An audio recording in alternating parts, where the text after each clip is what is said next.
Bienvenue sur ce webinaire organisé par la FEP, le MOP, en partenariat avec l'Éducation nationale et l'OPCA ETS. L'intérêt du webinaire, vous le connaissez, bien sûr, économie de temps, de déplacement, interactivité avec le conférencier.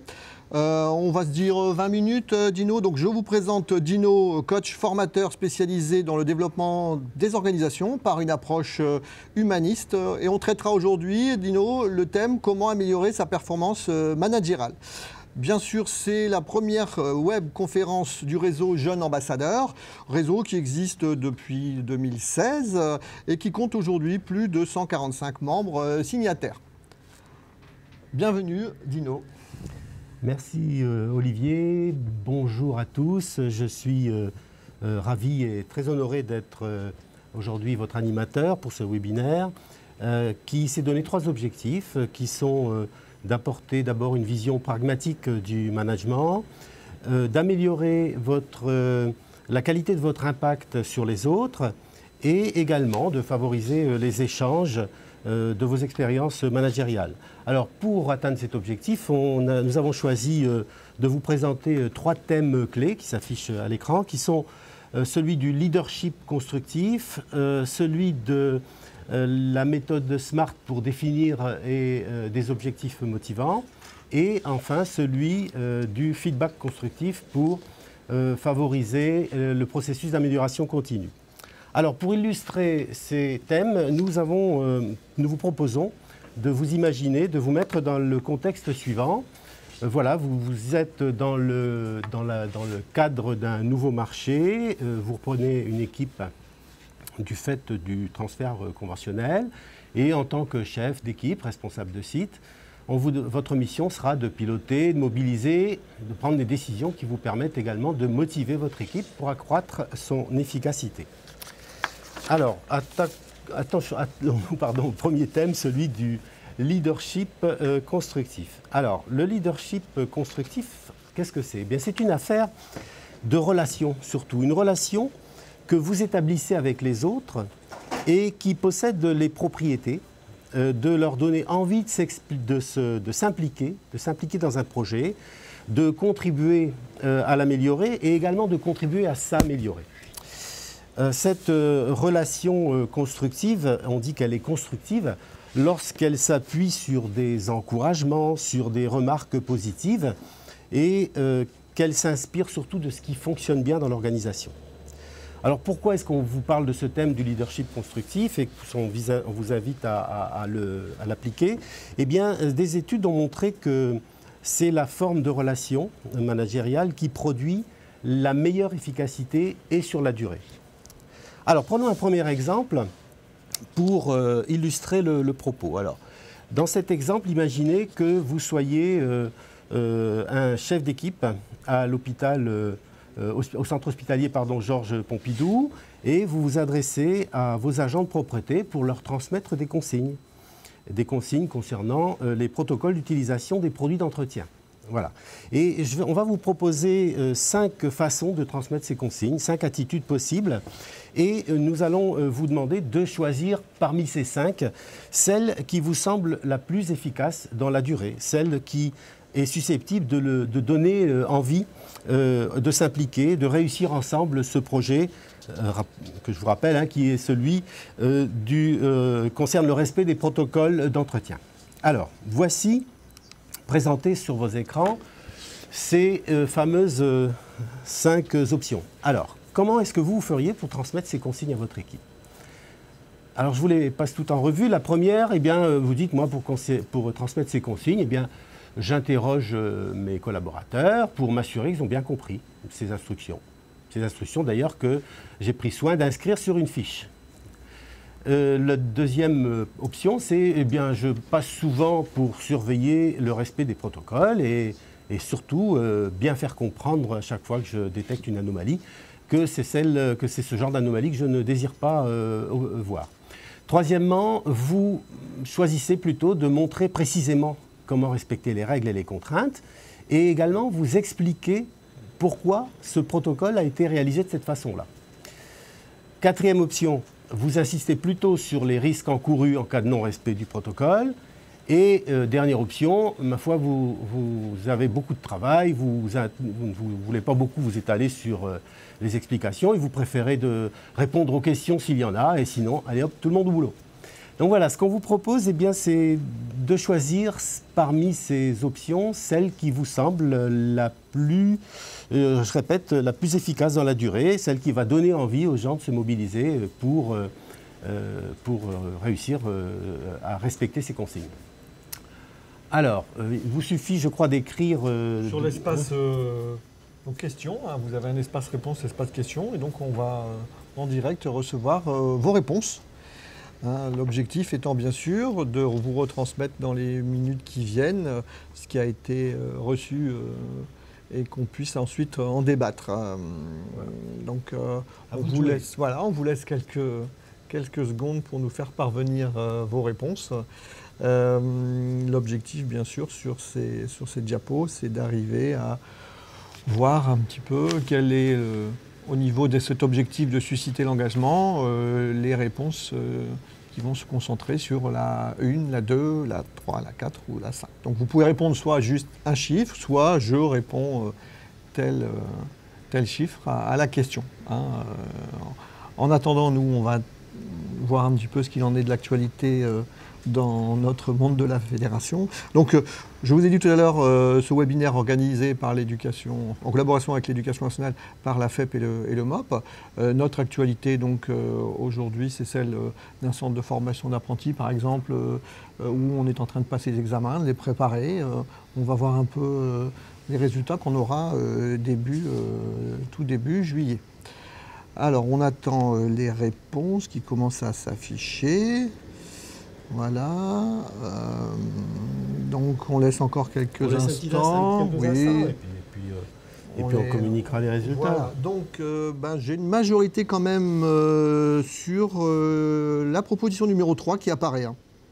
Ouais, c'est net. Réponse numéro 3 qui apparaît. Ok. Ma foi, vous êtes une majorité de bonnes réponses. Alors, on peut dire, parce qu'effectivement, je vais vous montrer pourquoi cette réponse est celle qu'il fallait préférer. Alors pour ça, je vous représente les 5 options. Donc la première, celle qui consiste à passer, surtout pour interroger, c'est une attitude de maître d'école hein, qui mobilise plutôt vos agents sur le fait de bien répondre aux questions et pas nécessairement de respecter le protocole. Donc vous voyez, ce n'est pas nécessairement la meilleure façon de susciter l'implication. La deuxième, vous êtes là, vous dites je passe pour surveiller le respect et me concentrer sur les erreurs. Ça non plus, on ne peut pas dire que ce soit très engageant. Hein, lorsque votre manager passe derrière vous et que vous avez l'idée qu'il va traquer vos erreurs, ça ne vous donne pas très envie de prendre des initiatives. Effectivement, la troisième réponse est la réponse idéale parce que vous vous comportez en leader, c'est-à-dire effectivement le leader montre l'exemple. Donc vous allez montrer comment on fait pour respecter ces règles et ces contraintes à travers votre façon de procéder et surtout en expliquant les raisons de ce protocole, eh bien, vous allez leur passer le message que vous les considérez comme des partenaires et que vous attendez de leur part une implication, une contribution responsable. D'accord ? La quatrième option, eh bien, en insistant sur les risques encourus, je vais prendre un petit exemple simple.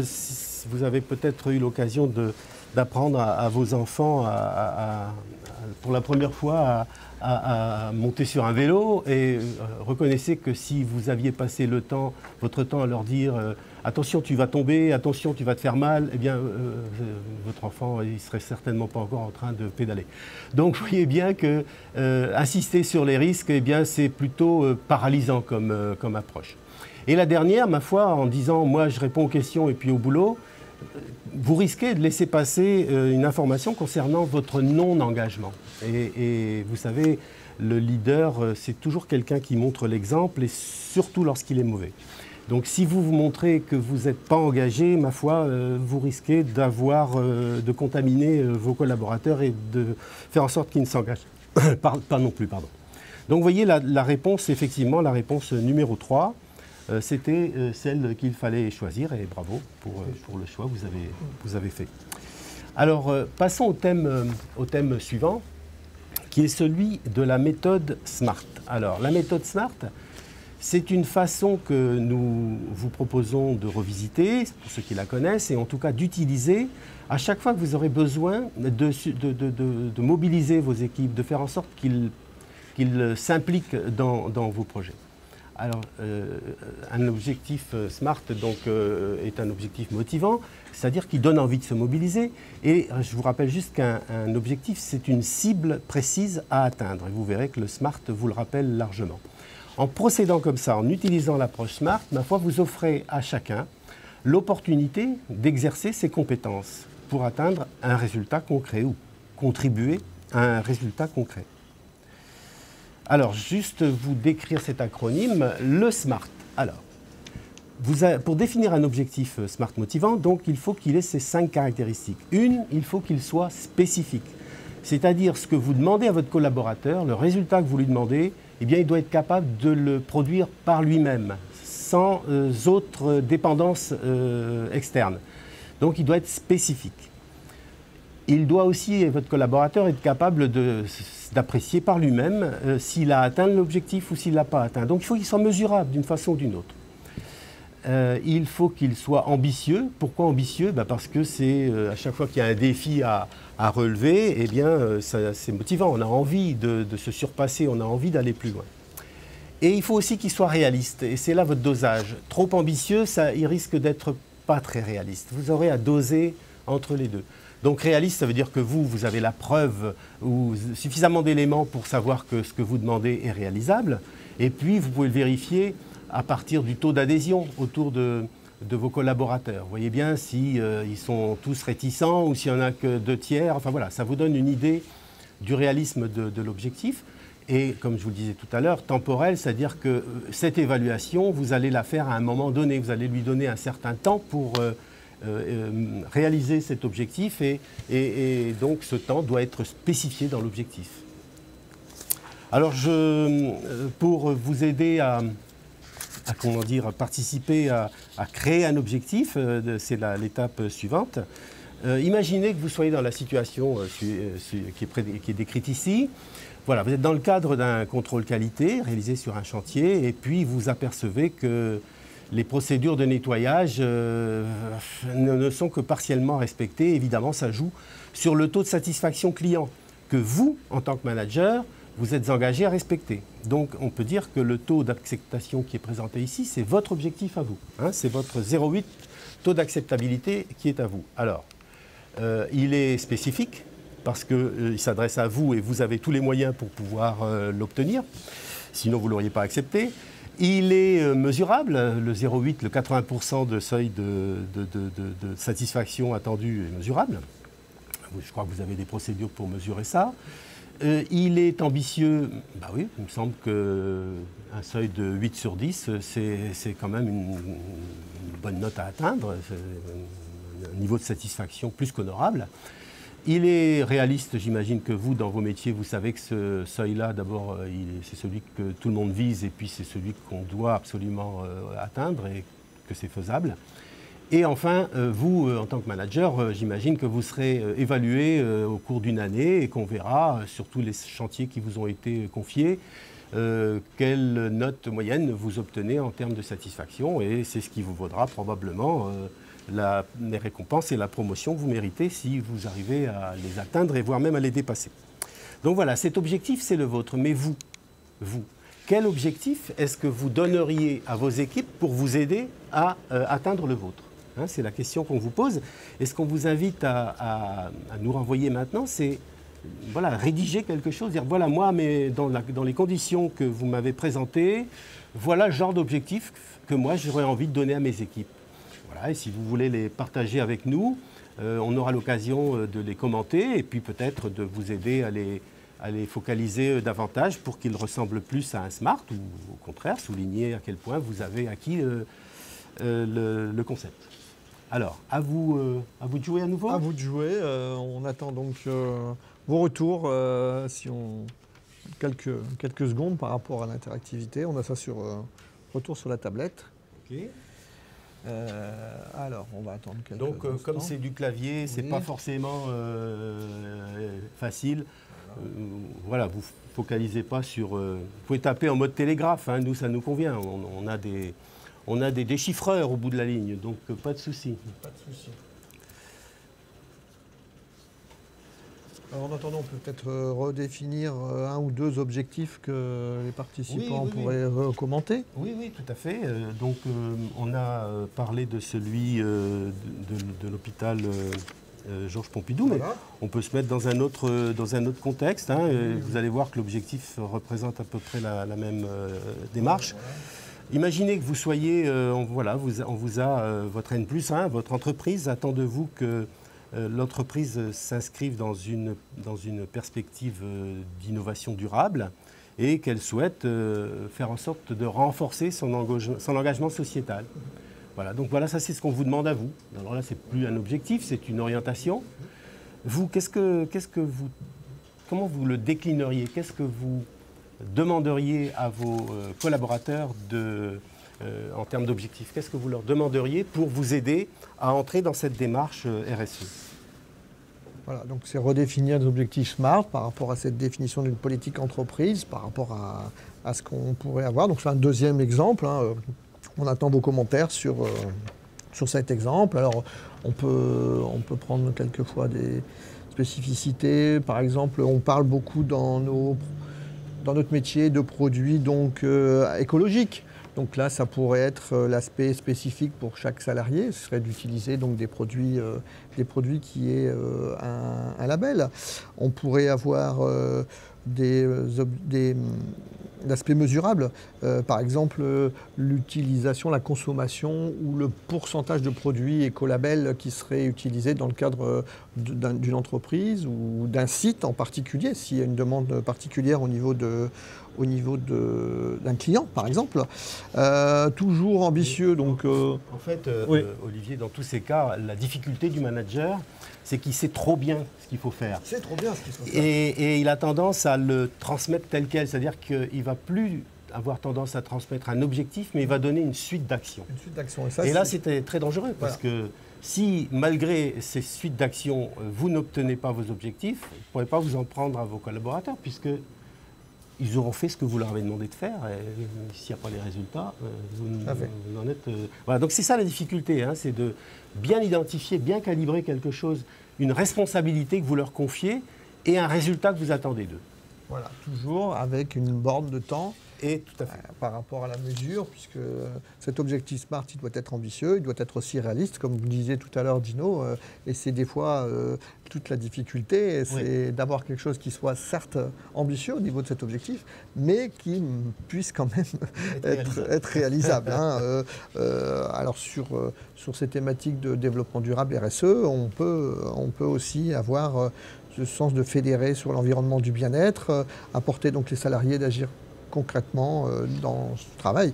Et puis, bien sûr, le timing, c'est pas dans 10 ans. Hein, c'est avoir un timing qui puisse avoir un reporting qui nous permette après de voir si cet objectif est atteint ou pas, ou partiellement, parce qu'on n'en a pas parlé jusque-là, mais on peut avoir une atteinte partielle de l'objectif. C'est un outil de management, donc effectivement, ça vous permet de piloter, d'ajuster, de récompenser, de féliciter, de progresser. Hein, tout à fait. On peut donner deux exemples d'objectifs. Oui. On peut dire, par exemple, ce que vous pourriez, vous, éventuellement demander à vos collaborateurs, c'est, dans le cas de l'indice de satisfaction, c'est par exemple de leur demander d'avoir un taux de non-conformité inférieur à, je ne sais pas moi, à 10% par exemple. Par exemple. Alors, et c'est à eux de vous dire comment ils vont s'y prendre. Hein, voilà, moi, en tant que manager, on me demande du 0,8 sur l'ensemble du chantier. Je te demande à toi, à chacun d'entre vous, de ne pas dépasser 10% dans les non-conformités. Donc, qu'est-ce que vous allez faire pour ne pas les dépasser? Vous voyez, c'est un petit peu cet esprit-là. Dans l'exemple que vous donniez sur le RSE, eh bien, je ne sais pas, moi, ça peut être de respecter ou de garder les dosages prescrits dans une fourchette +5, -5, c'est-à-dire voilà, les dosages, vous les respectez et vous ne dépassez pas de plus de 5%, mais vous ne ramenez pas l'ensemble de vos produits à la fin du projet. Vous les utilisez, mais vous les utilisez conformément aux procédures. Voilà, ce sont deux exemples, effectivement, qu'on peut donner. J'espère que c'est clair pour vous. N'hésitez pas encore une fois à réagir sur vos fenêtres de chat si vous souhaitez poser des questions. C'est l'intérêt du webinaire. Hein.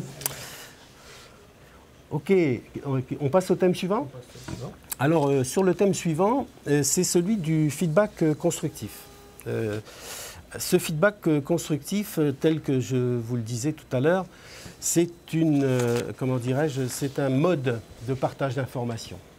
C'est un mode de partage d'informations qui a un objectif bien précis. Il a pour but et pour finalité, je dirais, d'encourager l'amélioration continue. Voilà, si je donne et si je reçois du feedback, c'est parce que j'ai cette volonté de rentrer dans un processus d'amélioration continue. Et cette façon de procéder, elle a quelques règles, parce que vous savez, nous ne sommes pas tous égaux devant la réception du feedback. Des fois, des personnes peuvent être bien intentionnées, mais maladroites dans leur façon de vous restituer le feedback, et vous prenez mal, et il a les effets contraires de celui que vous souhaitez. Donc, pour réussir cette formule, eh bien, on vous demande de vous appuyer sur du soutien, sur de l'appréciation et sur de l'estime. D'accord ? Ce sont des attitudes qui encouragent le dépassement de soi. Alors, question encore ? On vous fait beaucoup travailler aujourd'hui. À votre niveau. Alors, est-ce que vous êtes amené à en faire des feedbacks ? Est-ce que vous y voyez un intérêt ? Est-ce que vous y voyez un danger ?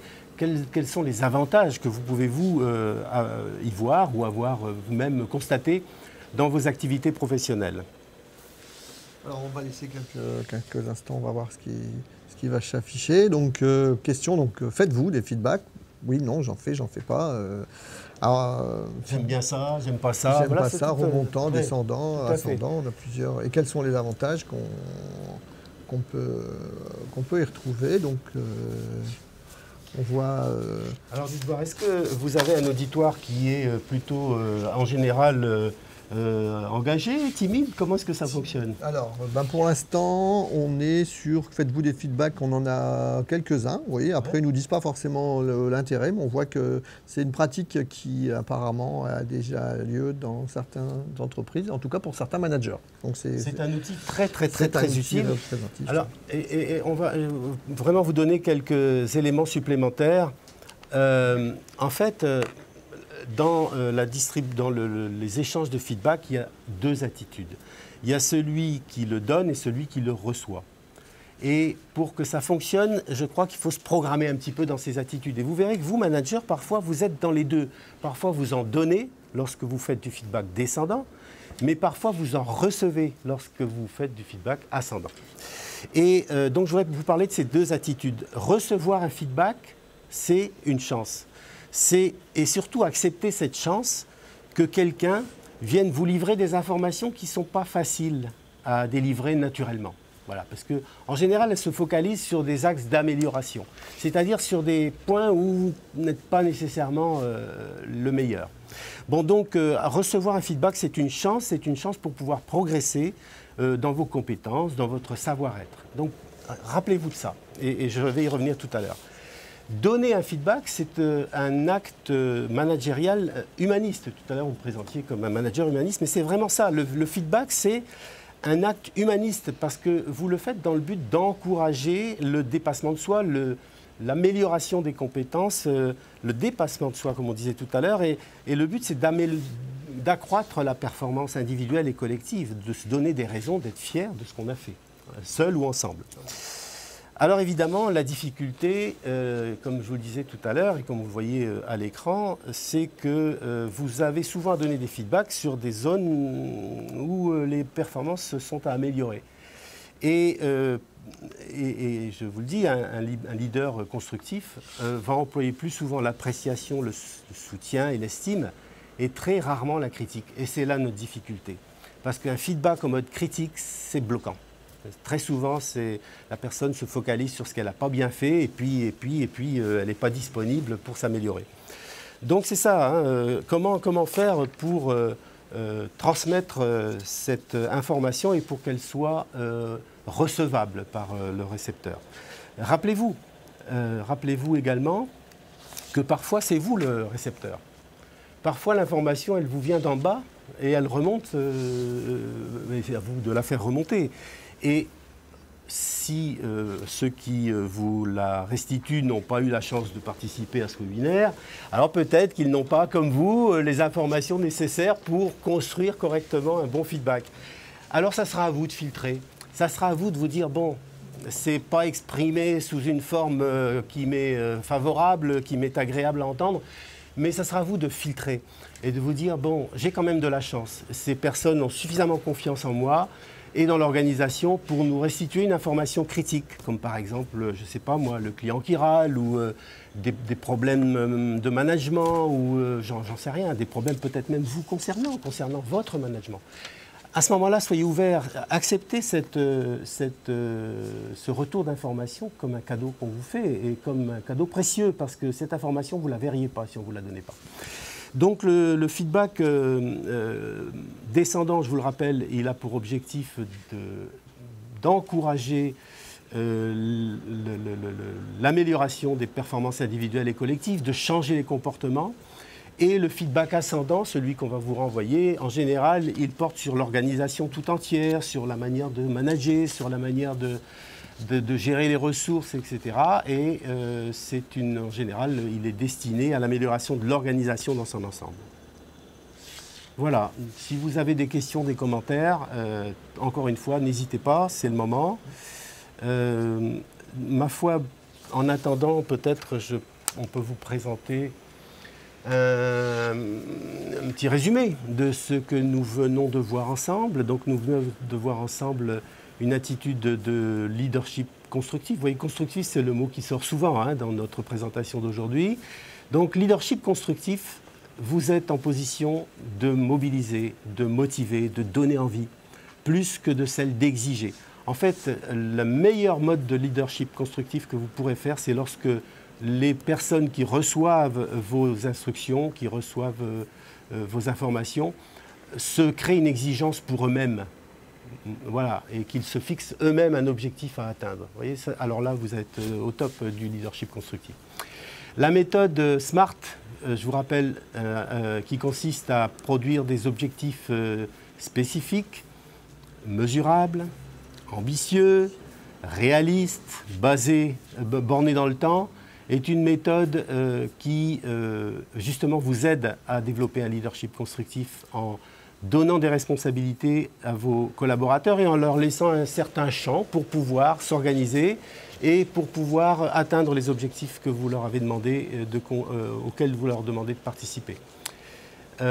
Et dernier point, donc ce feedback constructif qui est une attitude qui consiste à favoriser l'amélioration continue de l'homme et des organisations.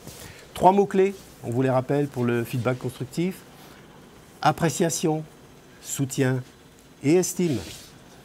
Voilà. Voilà. Bon, écoutez, je pense qu'on a fait le tour par rapport à ce qu'on avait eu comme retour sur la tablette. Ben, écoutez, Dino, merci encore. Merci à vous, merci pour votre attention à tous et votre participation. Voilà, donc juste dire que vous allez, donc vous internautes, on va vous présenter un questionnaire de satisfaction qui va apparaître. On va vous demander de prendre quelques secondes pour y répondre. Alors quelques petites questions, on veut savoir si ça a répondu à vos attentes, si le format, l'horaire, si la thématique, le timing correspondait bien à ce que vous souhaitiez, et puis si vous avez des commentaires. Donc ça arrive juste derrière. Merci encore. Et oui. Si je peux me permettre, vous voyez que nous aussi, on pratique ce qu'on vous dit. Nous, on a besoin de votre feedback constructif. On a besoin de votre feedback constructif. Parce que nous aussi, on a besoin d'améliorer nos prestations et nos présentations et être peut-être encore plus efficaces lors des prochains webinaires que nous aurons la chance de vous présenter. Merci à tous. Merci Olivier. Merci. Et à bientôt. À bientôt.